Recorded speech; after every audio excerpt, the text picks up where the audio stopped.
Says I'm live. So what's up, everybody that is out there? Um, I already got my homegirls telling me don't be scared. I always get nervous when I'm going live, but hello, everyone. Hello, everyone that is going to be watching the playback. We've got some good stuff for you today. We're going to be talking about understanding psychology in the Black community with the psychologist, Dr. Darnell Durrah. He's having a couple of issues with some technical support and devices, so he will be here shortly. But we do have, and Ava, if you don't mind, can you put the Understanding Psychology banner up? But thank you. So we've got Ava working the controls today. She is off camera, but she is present.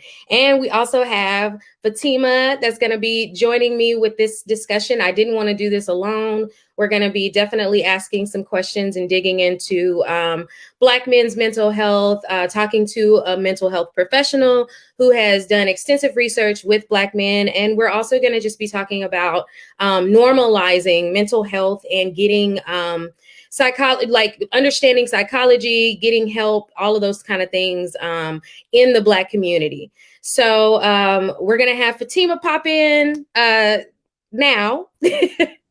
Hey, hey girl. Thank you for joining me as usual. You look wonderful and done up. I had a late night, so I just put eyebrows on. I understand. I just put eyebrows. Thank you for having me. Yes, of course.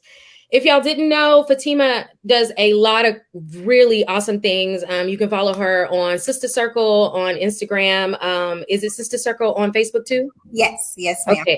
And that is CYSTA Circle, CIRCLE. Really, really awesome. I don't know what to call it. It's empowerment. Oh, go ahead. It's like women's health, empowerment, and knowledge, because we don't really discuss what happens within our body, especially since you can't see it. And it's, in the Black community, it's so taboo to talk about infertility or like endometriosis, fibroids, any issues that you have. We are often taught to keep it hush, like whatever's happening in your household, you keep it in your household. So I'm trying to break that. Love that. So if you're just now tuning in, we were just discussing how Fatima has taken on a really amazing project mission, all of those things. You can check it out at Sister Circle, which is going on below the screen. It's on Facebook. You can like that page and learn more about women's health, infertility, endometriosis, all of those things that we experience as women. And you can also follow her on Instagram. She always is gem dropping at the same username, Sister Circle. So thank you all for coming in and viewing. If you're watching in the playback, again, thank you. Dr. Durrah is having some technical issues, but he told me that he is on his way. He's going to log into his kid's laptop. This is common for Dr. Durrah. I am going to just kind of give a little bit of a segue. Dr. Durrah is from Compton. He is right now serving in the Army. He is a military psychologist.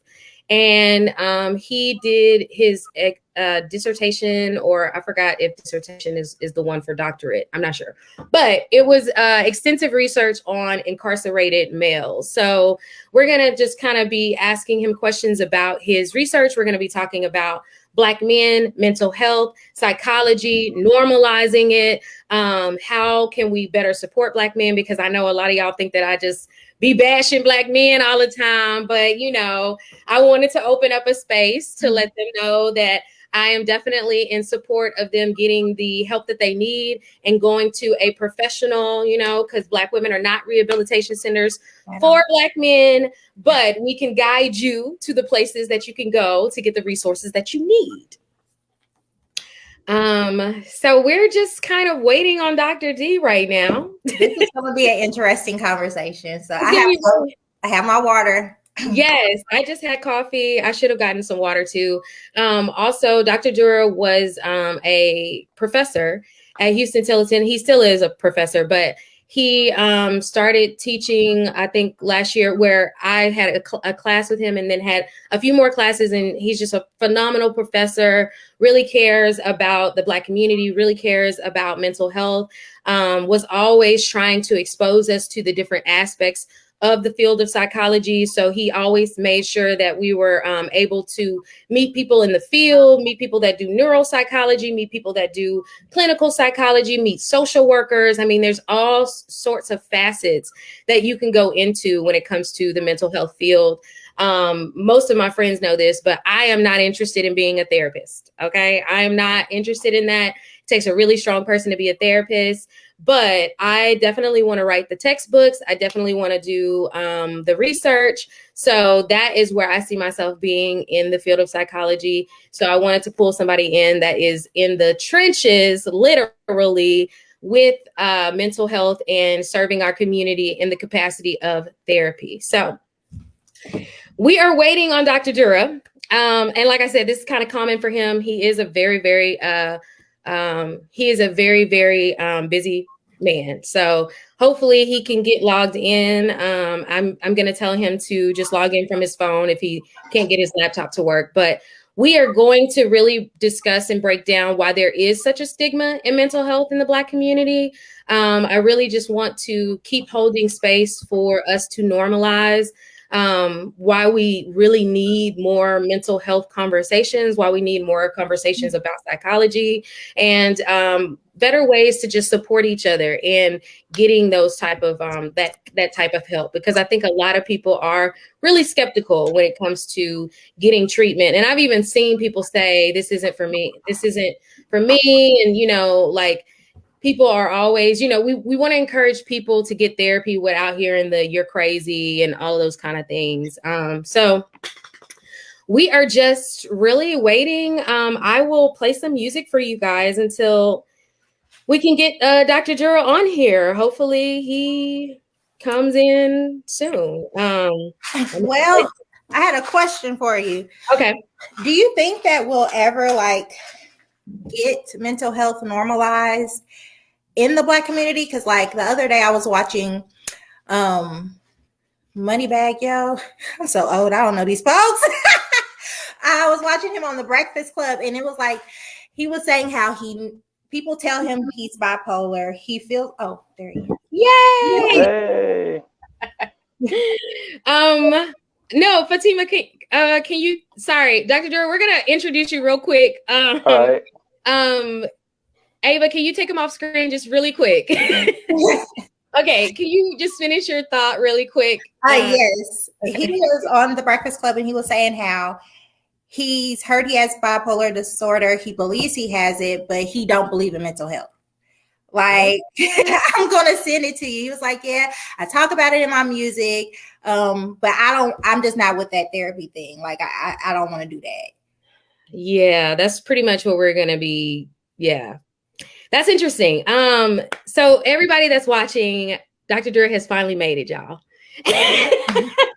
And as I told you, Dr. Durrah is an amazing professor, but always, always busy. So I kind of figured that he needed a little lead time. But we are going to be bringing him in. And Dr. Durrah, I've got Fatima here with me. She does a lot of awesome things, but we are from the same hometown, and she is a contributing writer to my website, the Community Archive. And so I really wanted to, last month, was Women's History Month, and we did a panel and discussed the protection of Black women. So I wanted to follow up because people be thinking I'm Black. I always bash Black men. So I wanted to follow up and do a conversation about supporting Black men to get mental health. And I just thought it would be a great idea to bring you in and have that discussion. So we're going to pop you up on the screen. This is Dr. Darnell Durrah. And I just want you to kind of intro yourself because I don't feel like I will do it justice. All right, cool. Can you hear me? Yes. All right, cool. So my name is Darnell Durrah. I am a licensed psychologist.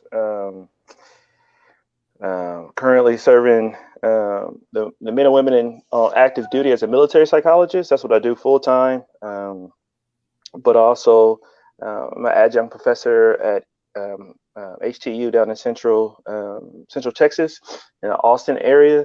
I don't know. I guess I'm more proud of being a kid from Compton. That's how I roll. Yeah, I was gonna say he's just a kid from Compton, y'all. But thank you so much for doing this. I told Fatima I kind of guilted you into doing this because you didn't write my letter of recommendation. But anyway, so charge that one to my head, not my heart. You know, you should have texted me because I never got the link. I don't think I ever got the link. I remember that vividly. Now that I think about it, I don't think I got the link to do that, the recommendation. But make sure you send me the next one though. Okay, yeah. All I right. sent it to the email that you don't check as much. So okay. So I do want to piggyback off of what Fatima was just talking about. So a rapper, Moneybagg Yo, was on Breakfast Club, and he talks about how he thinks he has bipolar disorder, and he raps about it, but he don't believe in mental health. So I want to ask you. Like, he won't see a therapist. He was like, I think I have it. People say I have it, but I'm not with that therapy stuff. Yeah. And so I know you did extensive research with incarcerated males. And so I really wanted to get your opinion on how you approached those type of conversations about mental with Black men. Yeah, so I just try to keep it real, right? So three things that I think are key as a therapist, as a human being, really, is transparency, genuineness, and compassion. And I think when people realize that you're real and that you may have some letters behind your name, you may be a doctor, or psychologist, or whatever, that you're relatable, right? Now, one thing I never would do. And I think this has come from an empathetic perspective. I can never tell anybody, hey, I know what you're going through. I think that is it's a myth, right? Because nobody really knows what somebody else is going through unless you're walking in their shoes. And two people can experience the same thing and have two different emotional, spiritual, and mental reactions. So for somebody to say, I know what you're going through, I think that's a lie. So I think I just bring that to the table whenever I'm talking to folks, and I just say, hey, when it becomes a problem for you, it's a problem for me, right? It's an old saying I used to say when I used to work in juvenile facilities years ago. If you always do what you always did, then you always get what you always got. So it's up to you to make that change. Yeah, I agree with that. And I have another question to follow up with that. Where do you think society fails Black men when it comes to mental health support, all of those things? That's a loaded question right there, right? So I think when we classify Black men into one group, I think we're failing them right there, right? Because a Black man in say Compton, California, right, from the west side of Compton is different from the Black man from the south side of Compton. It's different from a Black man from Montgomery, Alabama. It's a different than Black man from Jacksonville, Florida, right, or Boise, Idaho. So I think that to cluster all Black men and to say, hey, this is the narrative for all Black men, I think it's a disservice to Black men. I think we all have uniqueness that we bring. So I think how do we really go after our similarities, right? Because I think we have more things in common than we do different. So how do we focus on those similarities and try to normalize the differences of Black men, right? Our Black men. And what does that look like? And I think just having that dialogue to say, hey, no two people are the same, and no two people are going to experience the same thing.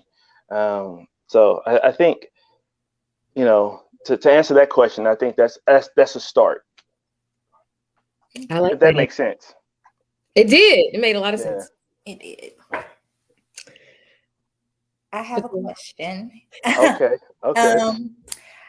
I have a friend, and we have been discussing, the state of Black man, and he really feels like everyone else has progressed and they have different things added to their roles, like they have evolved, but he feels like Black men have been stuck in this like provider, go to work, come home, go to sleep, get up, provider, go to work, just have that same narrative. Like, he feels like Black men are just seen as providers and no one cares about their feelings or their emotions. And I told him that that's something that Black men would have to put out there themselves. Like, if they want changes within how they're seen and they want their narrative to grow, that's something they can do. Like, I can't really contribute to the narrative of Black men because I'm not a Black male. Yeah. Like, people who feel like, Black man narratives have been the same for years. Like, what? I don't get that part, because I feel like Black men have evolved, but I don't know. So. Yeah. I mean, that's a great question, right? And I think, your friend comes from, his place, where he comes from is his perspective, right? And so how do we cultivate that and say, let's hear you, right? So I have to say that, um, I don't my I would say my circle, my sphere, right? Knowing what I do know, um, about, I would say, the evolution of the Black man, right, in the United States today. Um, you know, I surround my people, or I surround myself with people who are like-minded, right? Mm-hmm. So one of the things that we do is we check on each other, right? So, because that we know that life is struggle, life is rough, and life can have its own challenges, uniqueness, with occupational, family, spiritual growth, whatever that looks like for people, is its own challenges and the emotional toll that takes on you, right? Mm-hmm. And to sometimes, I think, the imposter syndrome plays into that too, right? Because it's like, okay, well, do I have to, who am I, right? Mm-hmm. And do I have to act this way around this person or that person? And then once one individual, I believe, well, I can only speak for me. Once I realize who I was, or at least who I want to become, it allowed me to say, you know what, this is what I feel right now. And then when I'm feeling a certain type of way, right, to quote Rich Homie Quan, when I'm feeling some type of way, I'm able to reach out to those people who I trust, that I have genuine, transparent, and or compassionate relationships with. So, hey, this is what I'm going through, bro.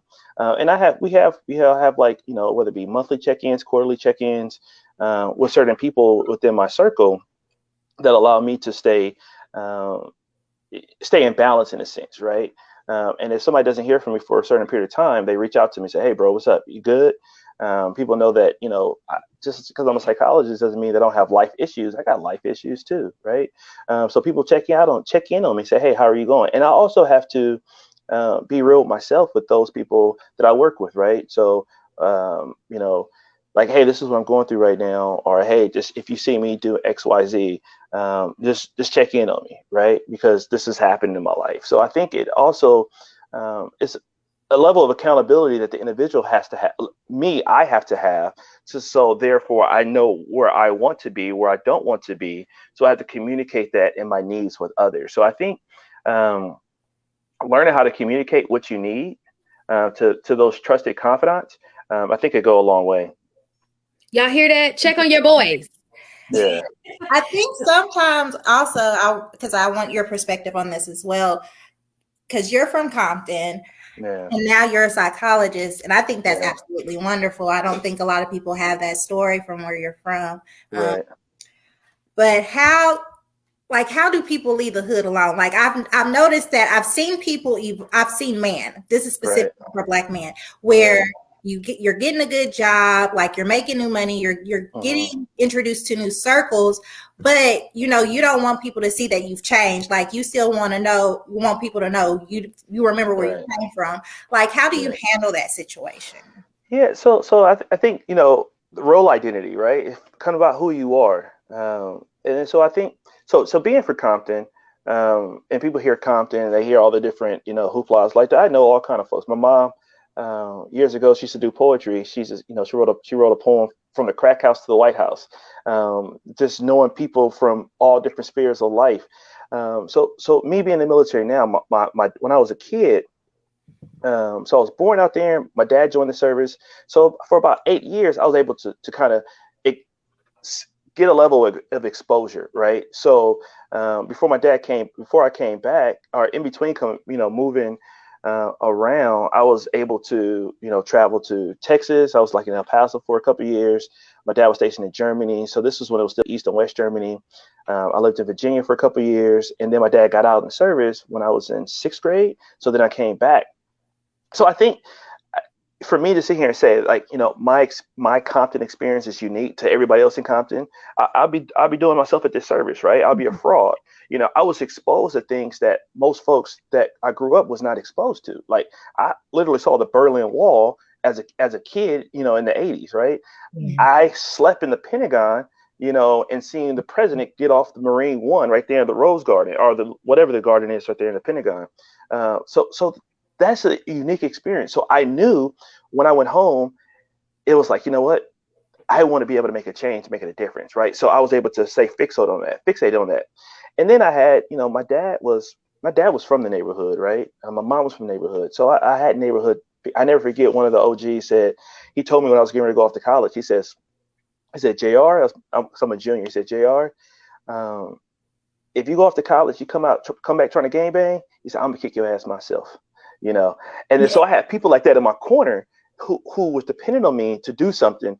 And then I had two little brothers who were, I wasn't the greatest big brother in the world, right? I didn't want them, like most older brothers, don't want your little siblings around you and stuff like that, but they were still looking up to me. So when I went off to go to college, they was like, okay, I guess that's what we got to do. I was the first one to go to college. We got to go to college. And then I got to college. I was like, man, what is this, right? And but at the same time, when I would go home, I would still, socialize with folks. But the thing is like, they was doing something dumb, I'm go this way, because my uncle used to tell me, if you want to be a thug, hang around thugs. You want to be dumb, hang around dummies. But if you want to be smart and do something, hang around folks who are smarter than you, so therefore you can learn. And having worked in a correctional facility as a therapist for so many years, I realized, like, you know what, it's so much potential from individuals who come from communities like mine, because I knew that because I grew up with them. It's just, how do I position myself so therefore I can utilize my privilege to help other folks out. Access. So off screen, Ava presented a question, so I'm going to read it to you. Okay. The mental health stigma in the Black community is longstanding. White people stigmatize therapy as a rich people activity, and Black people stigmatize therapy as a white person activity or something for crazy people. How do we heal the stigma and normalize talking to a therapist? Yeah. So that's a great question, right? So how do we normalize therapy? How do we normalize, mental health care, behavioral health care, like we do medical care? And one of the things is us as clinicians, we have to work with, primary care providers, because a lot of primary care providers sometimes are hesitant to discuss mental health or behavioral health concerns with their patients in primary care settings. So I think I've been fortunate to be trained in as an internal behavioral health consultant to work in primary care. So I've seen firsthand, when you integrate behavioral health in primary care, it goes a long way, right? Because you don't have to go to additional step. Because the hardest time sometimes to seeing the therapist is making an appointment and then going in. And so a lot of times I try to really educate individuals, say, hey, listen, you just don't have to call some random, Jane, Joe, Leroy, or Sally. You can actually, you can interview folks, right? So there's some amazing resources like Psychology Today. I always tell people that, like, go to Psychology Today, look at the providers that's on there, look at some of their interests, what they do, and call them and say, hey, this is who I am, this is what I'm looking for. Are you available? So therefore you can see, race, ethnicity, gender, and some of the backgrounds that they're looking for. But another thing we can do is to start having that conversation, but also not walking on eggshells with individuals who are experiencing some of these mental or behavioral health concerns, right? Because a lot of times I have found from personal experience that when individuals are experiencing behavioral health and mental health, issues, people walk on eggshells. But no, people need to be held accountable, because treatment works, right? So people could be diagnosed with major depressive disorder, post-traumatic stress disorder, the full gamut. If you engage in evidence-based treatment, treatment that has been tried by science over and over again, people actually can have a reduction of symptoms and no longer meet criteria for those disorders. And sometimes we don't talk about that, right? Now, do some people maybe in treatment for a little longer than others? Yeah, absolutely, right? But there's treatment out there that if you engage in it, you can see a reduction and minimization of symptoms or elimination of symptoms. Nice. So I do have a question. And the way I'm going to phrase this to my viewers, sorry, and if there are kids listening in, sorry again, but how do you feel when Black women say the phrase "niggas ain't shit"? Ooh, What like do you see validity in it? And then also, what do you think about the solution of how Black women, open up these conversations, and even the Black women that may not say niggas ain't shit, but also talk about like how we do feel like Black men are deficient in a way that where we offer way more and all these kind of things. Like, how do you feel when those conversations happen, especially around Black women saying it? Yeah. So, I mean, obviously, when individuals are saying things like that, they're coming from a place where they've had lived experience to kind of, to feel that way, right? Something has happened and transpired for them to feel that way. It sounds like coming from a place of hurt, right? Some type of trauma. Now, not all trauma is like, traumatic trauma like PTSD or sexual assault trauma. Some type of traumatic experience happened to the point where they feel like they're classifying a whole group of individuals. I mean, how do I feel about it? I really don't feel any kind of type of way about it, right? Because they ain't talking about me. They ain't talking about my partners. They're talking about, their lived experience. So you just, okay, I hear you. So what do you want to do about it, right? So I think the second part of the question is, how do I feel when I don't know. When you group a whole class of people into one pot, it's kind of like, all right, you're kind of like, it's narrow-minded thinking, because not all people are like that, right? That is your lived experience based off your previous experiences. So how do you say, okay, how do I peel back this onion from my past, and so therefore I can look at the future different, right? Because and when I say trauma, right, because what trauma does to the brain, it changes your perspective on how you view yourself, others, and the world. So when I hear that, I say, okay, somebody has some lived trauma, and how do we work through that so they can change their perspective and develop a sense of new normal?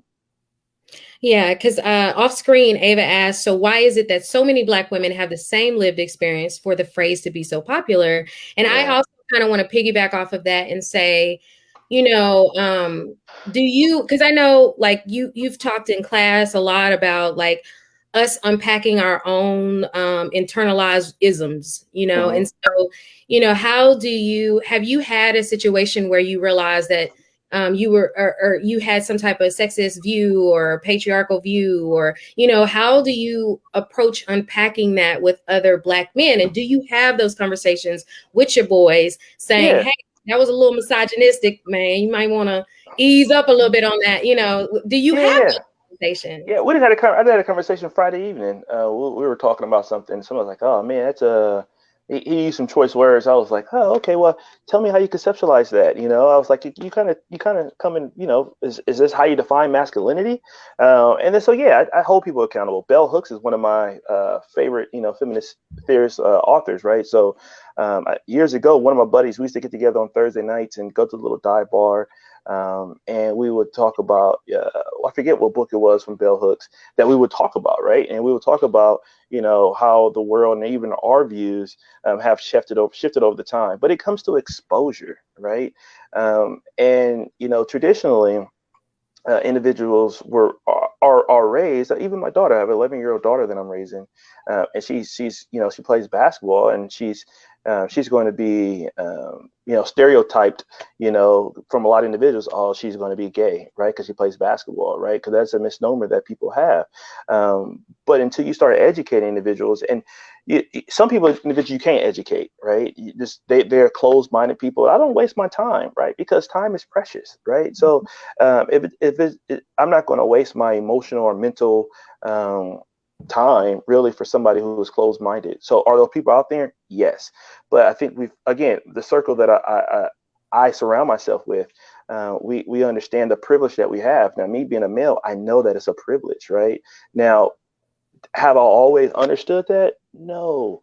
But I think just surrounding myself with, I would say forward thinking individuals has helped me in my own psyche and mental way of focusing and thinking of things. So yeah, to answer your question, me and my partners, we do talk about that. Like, hey, bro, that's you can't be doing stuff like that. So I'm all about trying to how do we empower each other and recognizing the privilege that we do have. Now I do have a male privilege, right?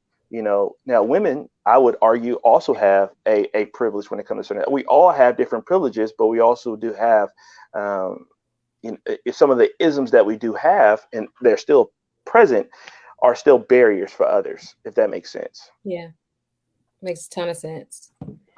Fatima, if you, I've got like all our questions written down, so I didn't know if you wanted to jump in, but I have something if you know.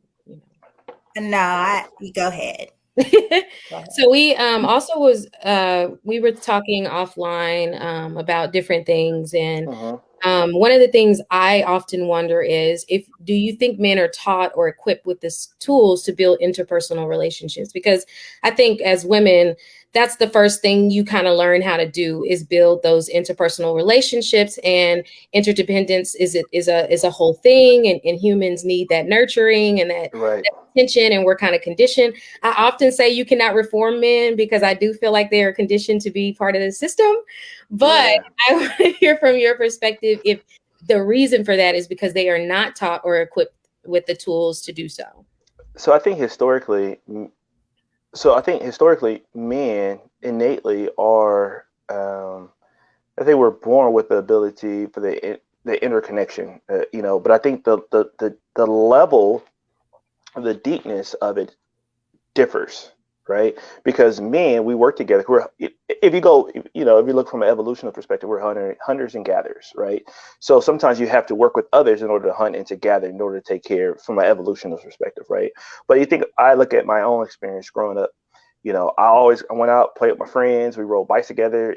Play football, you need other people to work together, right? Play basketball, you need other people. Soccer, different sports, you need to work together in order to accomplish something for a team.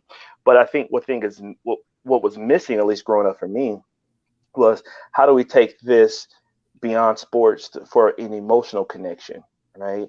For when we're hurting outside of the sport, we can be able to be vulnerable. So vulnerability is something that is not taught, right? I think we're doing a better job now of encouraging young Black males to be vulnerable, to be more vulnerable, and to recognize some of those vulnerabilities, because it's about recognizing the emotions that you experience in order to do something with them, right? Because one accepted emotion that we've had for years was anger, right? When I used to teach anger management, right? Anger is a feeling of displeasure, which usually shows itself in desire to fight back at the supposed cause, right? So this person made me angry. I'm gonna do something to him or her, right? So therefore, that anger, that feeling is displaced. But instead of saying, hey, I feel displeased, right? When I feel this way, I want to do this. So let's talk about the displeasure instead of reacting to it. I think we're doing a better job now, as opposed to historically, where we have not talked about it at all. So, I mean, you look at different social medias, all kind of different things now for that's geared towards men and being more vulnerable and being more in tune with the emotions, seeking therapy. We got a long way to go. But yeah. Gotcha. I the one thing I picked up was that anger is an accepted emotion from Black men, and I'm like, wow, that speaks to me, because I think that is very true. Is that we view Black men as kind of only two emotions, like angry or just completely, apathetic. So yeah.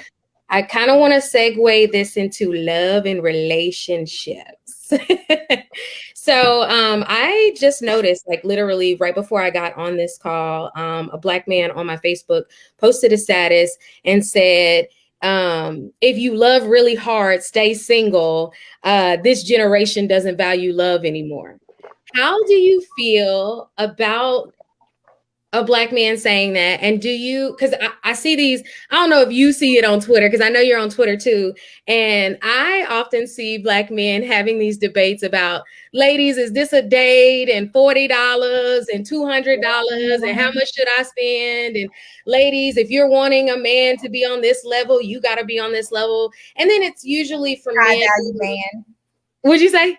High value man. Yeah. And usually it's the men that ain't financially stable, like having these conversations. Yeah.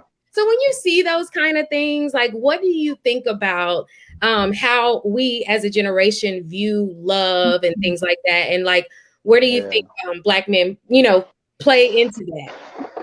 So I can't speak for all Black men. Yeah.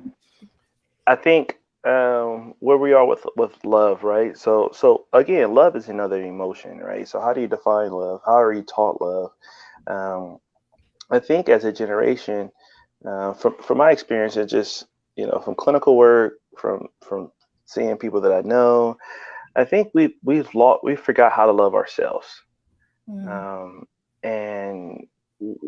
not learning how to love ourselves, and having, because I always say we are today based on our yesterdays. So we are who we will become tomorrow based off what we do today.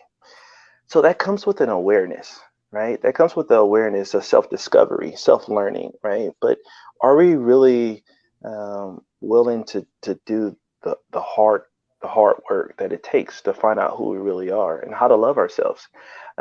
Because if we can't be satisfied with ourselves, we're not going to be satisfied with somebody else. A lot of times I found that people think they love somebody because they have intimate relationships, and I'm talking about sexual relationships.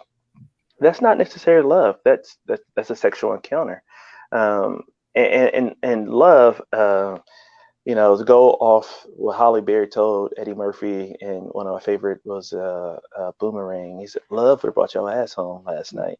Right. So love is an action, is a behavior, right? And then so how do we display that, right? We display that from communication. We've gotten into the form of communications through text, Instagram DMs, Twitters, Facebook, where we're not having that face-to-face in that interconnection, so we can see those nonverbal cues. So that, I think all that goes into true intimacy, and then so I think that has impacted. But to go to your question about that dude that spoke to what he said, I think that dude is no different than the female who try to classify all dudes, right? He's coming from a place of hurt and from pain. So he has to peel back.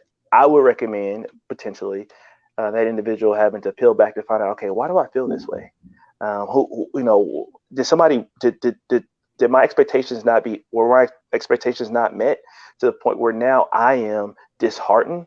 So that's how I would answer that. But I really think to love is first to learn to love yourself, to understand what you bring to the table.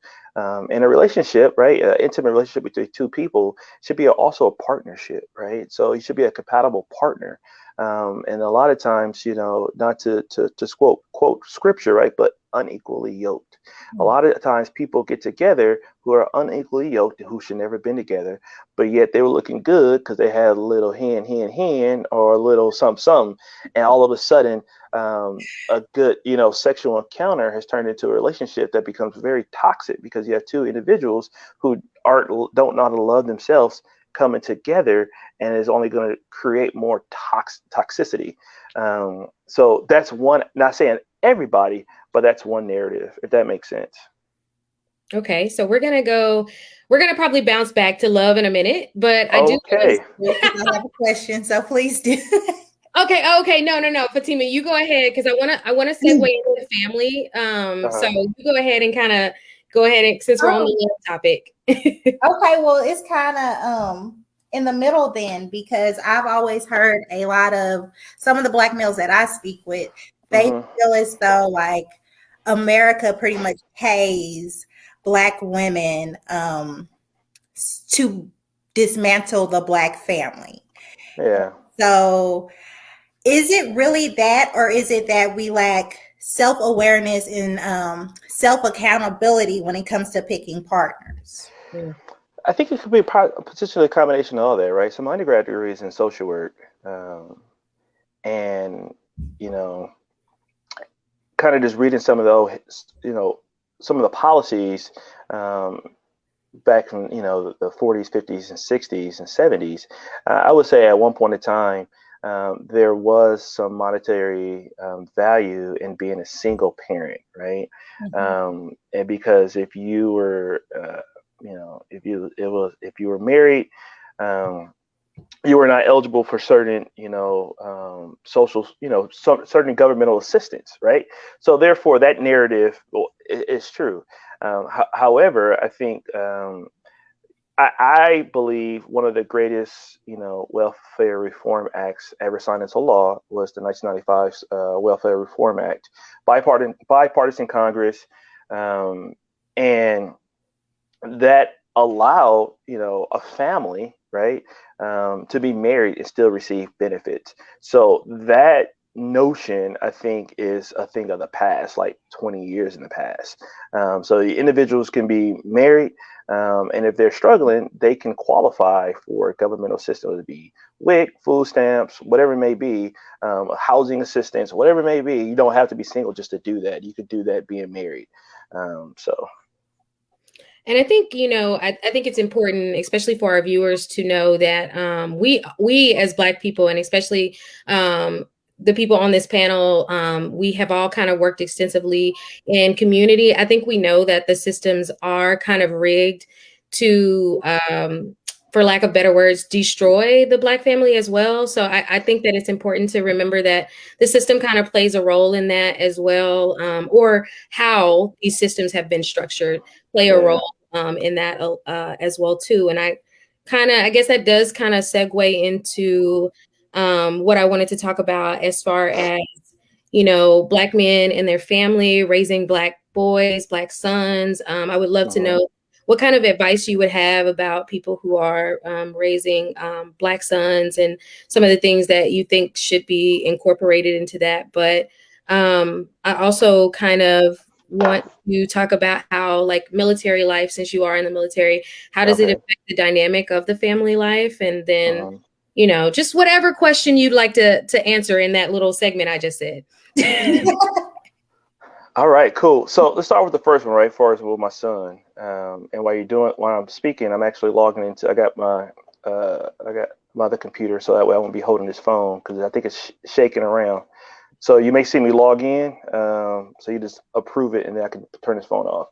Okay. So when it comes to my son, right, man. So I think, man. So one. I always wanted to give my son everything I didn't have, right? From a lot of different perspectives. I had to do a lot of unpacking myself of different things. And was I always great at it? No. No, not at all, right? Am I still great at it? No. My son just turned 13 years old this past week. And, I missed the last 2 birthdays because of military obligations, right?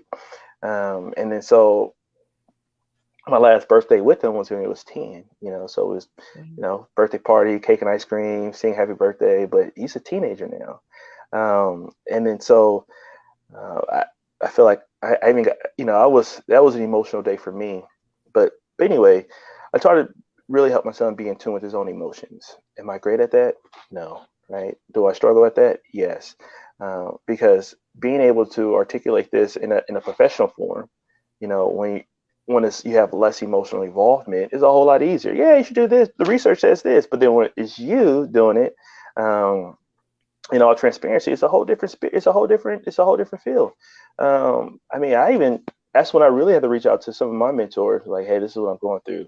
How do I deal with this? How do I deal with that?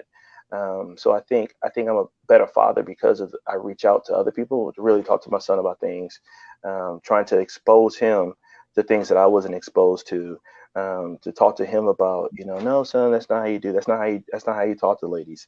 Especially when he was going through his own, like, hey, how do I, when he start figuring out that he liked girls. And his thing was, okay, I'm gonna pull her hair. She doesn't talk to me. No, son. That's not how you do things, right? And talking to him why. I just try to have a conversation with him, try to figure out what he likes. So he's into anime. I didn't know what anime was until he started watching it, right? He's the polar opposite in some regards to the things that I did growing up, right? But when I think about it, it's like, you know what? That's exactly what I wanted. I wanted him to create his own journey, not to live. I didn't want to live vicariously through him, for him to be doing things that I did, right? Or the things that I didn't feel. So I play football, right? So instead of me out there trying to do all these things, have him, working out and try to be the best football player, it's like, if you don't want to do it, son, I'm not going to force you to do it. So some of it is really, I've really tried to create and foster a sense of autonomy so he can make his own decisions, and so that way he can grow emotionally, spiritually, and mentally. Again, I feel like, I'll fall short, but that's the direction I'm trying to go with my son, if that makes sense. It does make sense. And I think you're doing an awesome job just to say that you're falling short. So I'm like, you're out here trying, and that is what matters. Second question. Oh, yeah. What was your second question again? The second question was, how does the military life affect the family dynamic, or does it? Yeah, so I think, without a doubt, it affects the family dynamics, right? So when you're in the military, your family's in the military. Like I said, my son just had his birthday, and I missed the last two because, one, I was deployed last year around this time. And then the year before that, I was, doing a pre-deployment thing. So I was out in training for about a little over a month. So, I was in a whole different state where I couldn't get to my son. And then, so, yeah, cool. I think I'm logging in the other spot too. So let me know if you get it, or logging in with my computer. So sorry about that. So, yeah. You got me in there? Ava, can you switch? Oh, okay. You log. All right. Oh, snap. Hold on, let me. Other one. All right, I think I'm off of it now. Okay. All right, cool. Sorry about that. That echo thing gets. All right, so this is now I can feel a little more comfortable without my computer screen will be falling down. So family dynamics in the military. So I am not sure. I don't think I'm the typical military person either, right? So I try not to stay on base for a lot of different reasons. I try to keep my. Now I love serving. Don't get me wrong, right? So. Being in the military is probably one of the things that I've wanted to do for, I've been doing it for 16 years. I enjoy it. But at the same time, I enjoy being Darnell, right? So in the military, I am my rank and my last name and what I do. But I am Darnell Durrah. So how do I keep my identity?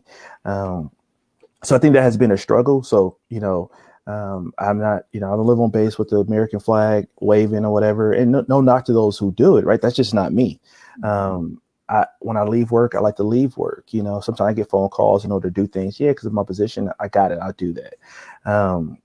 But I try to separate as much as possible. But I picked my daughter up last night from her friends down in the Austin area from her basketball team. And she was like, Dad, do we really have to move? So moving every couple of years is a dynamic that impacts the family, right? So you have develop these relationships. Next thing you know, a couple of years, boom, you're gone. You have to do it all over again. So does that impact it? Absolutely. But, the military does have different programs to kind of help with those transitions as well, too. So I do appreciate that. Now, do I participate in them? I haven't. But they are out there for individuals who need to participate in them. And there's one of the things that I've appreciated is outside of the military and wherever I live, most of my friends and the people I associated are not associated with the military. So therefore I can stay true to my identity. I can get involved in the community. I can do things that I enjoy doing. So therefore I get that good balance. When I go to work, I am at work, I am focused, I'm locked in. But when I leave, I can do other things that I'm enjoying that therefore also brings fulfillment to my life. So does it impact it? Yeah, it impacts it. Well, off screen, Ava was in the military as well. She was in the Air Force. She's the one working our controls. Air Force, huh? Yeah. Oh, here we go. I'm not saying nothing. Don't say too much. She'll get on you because she comes from a don't even start. Family that served in the Air Force, like yours. My father was in the Marines, so let's not even go to the different levels. Marines is that's legit right there. Air Force, we call that that's our civilian counterparts. Oh my God. The disrespect. It's so. Ava was like, okay, you just couldn't get in. That's what Ava's saying. No, I'm just kidding. But what'd you say, Fatima? I said, she said, okay. Yeah. So I did want to circle back because as you talked about your children, this is a great question that Ava posed. She said, is it possible for the cycle of giving our kids better than what we had to backfire on us? So, yes. You see this entitlement, in the new generation. Yeah, without a doubt. So I actually had this conversation with a couple of dads a couple of weeks ago down at the at my daughter's basketball game, right? So growing up and having to struggle with certain things, it automatically created a sense of grit, right? And with having without, you learn to do without, and it develops a sense of resiliency. And then so I think the level of grit that was created or fostered through life experiences will be different for our children or for this generation, especially for those individuals who are able to provide a little bit more for their kids. So you have to figure out ways to nurture that grit for them and for them to foster, learning resiliency through life experiences. And now life will throw its own course of experiences and difficulties for you to have that experience, right? So some things are out of your control, right? So different family dynamics that may occur, things that happen within the family, things that happen at school. Those are things that are natural influences, right? But not think, okay, well, am I going to make me a ketchup or mustard sandwich? They don't have to experience that, right? So how do I, guess what? You're going to clean your room up, and you're going to clean it up to the point where I don't have to come in here and pick up anything, or you're going to, responsibility, right? So if you see something in the kitchen or somewhere in the house and it's in the trash, you're going to do it. And if I find it, then guess what? You're going to have a consequence. So developing, I think personally, is how do I help them teach responsibility, right? Because that responsibility can potentially transfer over to some resiliency. So therefore, like if I don't get this, or not give them in everything. So even though they can have mostly anything they want, sometimes not giving them things like, you know what? No, you're not getting it. Why? Because so. All right. So they learn to go without. Like right now, my daughter's been wanting some new basketball shoes for the season. And I haven't gotten her some.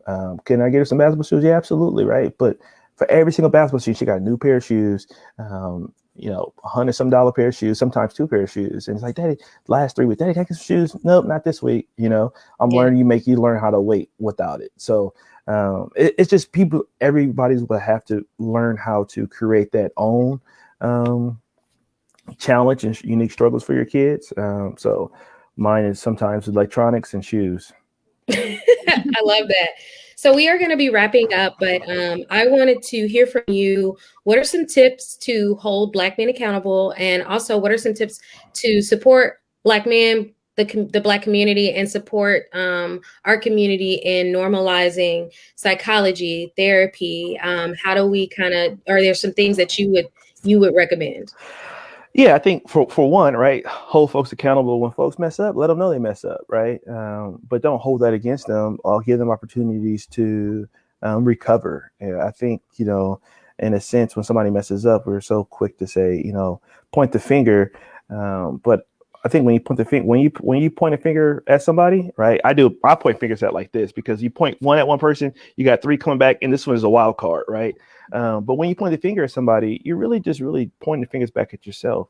So hold people accountable, let them know that they messed up, but encourage them to recover.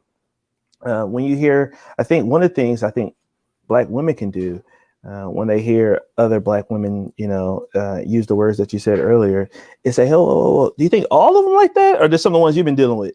I think it goes both ways, right? And then so when I see folks doing things that handle business doing, I need to hold them accountable too. Other Black men need to do that. But I think we just need to say, it's okay to be vulnerable. Encourage vulnerability. Vulnerability does not mean weakness. And I think we need to really reshape how we view vulnerability as opposed to not being weak. And just find a support circle. If the people in your support circle, if they're not checking in on you and they're not being real with you, then they're not really your support circle. They're just a circle. And I think that's important because, when times get rough, you need a support circle, not just a circle, not somebody just to, if they have an iPhone, put love or light when you text something, right? You need somebody to say, pick up the phone call or come over here, bro, let me give you a hug. Because we need hugs. We need folks that, really look out for us. So I could go on a tangent. I could talk about that all day, Carmilla. Okay. Well, I did. There was something that we didn't address, and okay. I know it's too deep to dive in, but I do want to see if you can maybe wrap up a thought to, the young girl, the 16-year-old Micaiah, who was shot by police. We saw a lot of Black men talking about how she deserved to die. And I also want to bring up the statistics of domestic violence and abuse. A lot of times the Black men are the ones perpetuating the abuse that happens to Black women and the assault. And I know that you have worked with a lot of incarcerated males, and I'm wondering if that can be rehabilitated. Have you seen Black males who were incarcerated that did assault people or women? Do you think Black men can come back from that? Because I know I've had to establish boundaries with men who have assaulted me or verbally abused, emotionally abused me. I don't allow them back into my space. And I am just wondering if you think that is something that we can reform and rehabilitate. Like, do men come back from that? Can they get treatment? What are your thoughts on those type of things? I truly believe in rehabilitation, right? But it comes from a place when people feel like they need to be rehabilitated. Individuals, I think, when people come from experiences and environments where domestic violence is normalized, that's an issue. So we need to unnormalize domestic violence because, the IPV is a real thing, and we need to talk about it more. And I don't think it's really discussed a lot, as far as intimate partner violence. Oh, okay. It's not talked about a lot, right? So that turns into domestic violence. So I think we need to be more awareness of, the different types of intimate partner violence, whether it be emotional abuse, spiritual abuse, financial abuse, physical abuse. And then, when they're like, oh, well, because it can get so deep because you start talking about alcohol, because a lot of times alcohol is involved and different substances involved, right? Well, when he or she is not drinking, no, that's wrong, right? So we need to hold folks accountable when they do a thing the first time. Like, no, this person needs help, and instead of try to sweep things under the rug and putting things within our community, we sweep things under the rug. We need to stop doing that. We need to say no. XYZ is doing this. So guess what? Folks need to know about it. So either, certain, Uncle Johnny or whoever going to get the help that he need. If not, nobody going to be around him. And so I think that's a start. But yeah, to answer your question, I do believe individuals can be rehabilitated, but it comes with, being held accountable. And then it comes to a realization that they need the help, and then they start looking for the help. But we can't change somebody that don't want to be changed. Right on, brother. No. Well, thank you so much, Dr. D, for being here. Thank you so much for holding this conversation with everyone and everyone that's watching. Thank you. I hope you picked up something. I hope you learned something. And Fatima, thank you so much for helping facilitate this. Ava off screen, thank you for being the swamp demon today. And still, she was like, "Oh no, I'm not going to be on camera. It's too early to be on camera." So I appreciate it. Yeah, I like doing things early so that way I can just chill the rest of the day. Yeah, all of us were like 10. Yeah.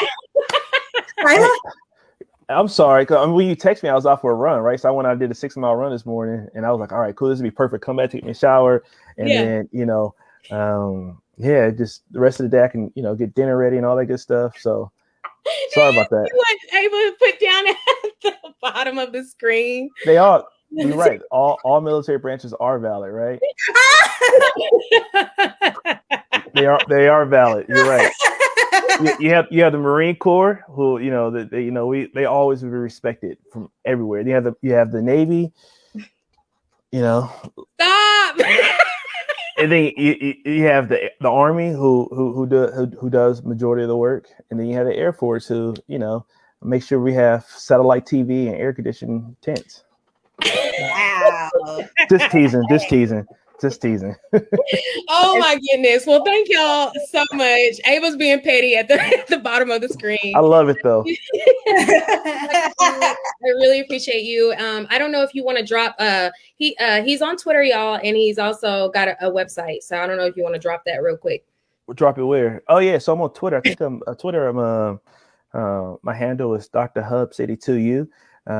So one of the things I've started doing with my Twitter account is really trying to encourage graduate school. So I interview a lot of students in different, various graduate school programs, or people who are doing different research that impacts the Black community. So I interview them and I put it on YouTube and on Twitter or whatnot, and then on Instagram. On Instagram, what do I have on Instagram? So I do that on Instagram. Oh, you have Instagram? I do have an Instagram. So on Instagram, I use for the Daddy Do-Rock podcast show, right? So I started a podcast. I got things I need to. I record a lot of tapes. I just need to release them. In high school, people always call me. I was like, they call me Daddy Do-Rock or Daddy Do-Rock because I was always like the father figure. Like, nah, y'all shouldn't be doing this. Nah, y'all shouldn't be doing that. Hey, we need to do this, right? And then so I was like, you know what? That'd be a cool little creative podcast show. So yeah, the Daddy Do-Rock Show podcast. All right. Well, we've got the Twitter handle down there. I don't know if that's correct, but I think that's how it's. Dr. Hubs 82U. That's it. Okay. Y'all find him on Twitter, and then you can find all his other stuff. So yeah. Thank you so much again. I hope everyone has a great afternoon. All right. Appreciate it. Thank you. All right, bye. Thank you, guys. Bye.